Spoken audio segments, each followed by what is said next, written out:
has today considered a wide variety of options as a way forward, and it demonstrates that there are no easy options here. There is no simple way forward. The deal the government has negotiated is a compromise, both with the EU and with members across this House. That is the nature of complex negotiations. The results of the process this House has gone through today strengthens our view that the deal the government has negotiated is the best option.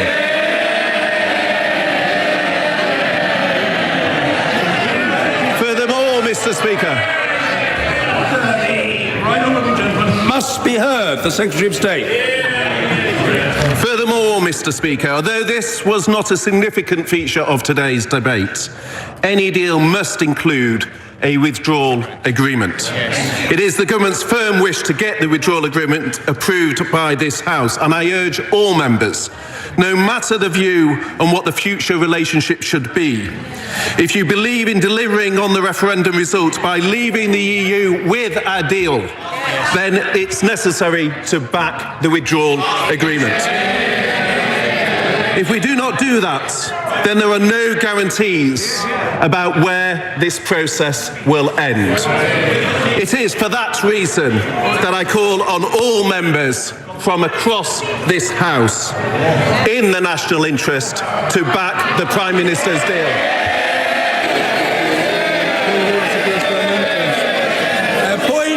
A point of order, Mr. Ian Blackford. Thank you very much, Mr. Speaker. I mean, this is a very serious moment for all of us. And we have to reflect that this House of Commons has tried to find a way through the Brexit crisis over the last few months, and we have failed. And we need to reflect on the fact that when the government talks about bringing their deal back, that on two occasions the government got 202 and 242 votes. That deal should be dead, and indeed the People's Vote got 268 votes tonight. I know we didn't win, but we got more votes for the People's Vote than the government did for its proposition. Mr. Speaker, I think it is becoming increasingly clear that this House cannot find a way forward. This government, this Prime Minister, has failed to provide leadership. The only thing we should now be doing is going back to the people of the United Kingdom in a general election to end this impasse. I'm grateful to the right honourable gentleman. Point of order, Sir Patrick McLaughlin.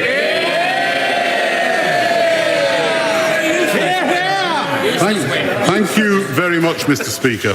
Can you confirm that if we follow on from your ruling earlier on today, none of these other questions can be put again? The particular process that has been set in train as a consequence of the business of the House motion is a discrete process. It is the first time it has been conducted. It was approved by the House, and therefore my understanding... No, I'm not debating the issue with the right honourable gentleman.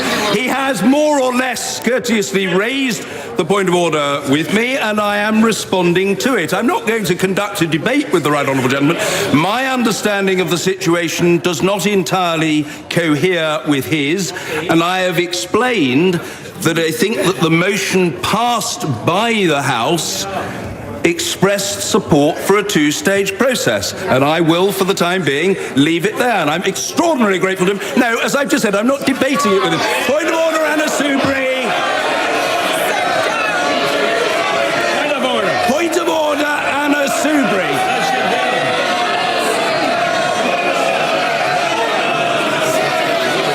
Point of order, Anna Soubry.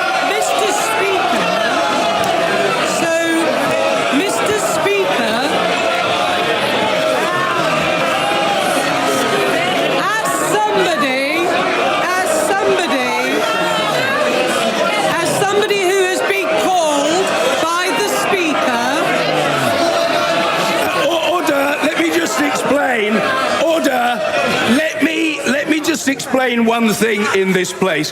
The right honourable gentleman is a very senior member of this House, and he is a former Chief Whip. He is not the Speaker of this House. And it's not for the right honourable gentleman to presume the order in which matters are considered, and I trust that he won't suppose that it is for him to do so. Let me say very gently to the right honourable gentleman, I treat him with respect. I'm not intimidated by the right honourable gentleman, and I'm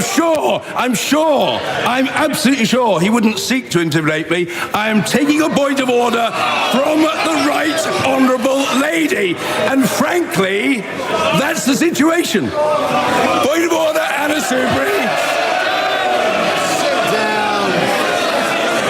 I've been called. Mr. Speaker, the country is watching this. And I gently say to the honourable gentleman, I can shout as loudly as anybody, but let's try to remind ourselves what we've decided to do. Nothing.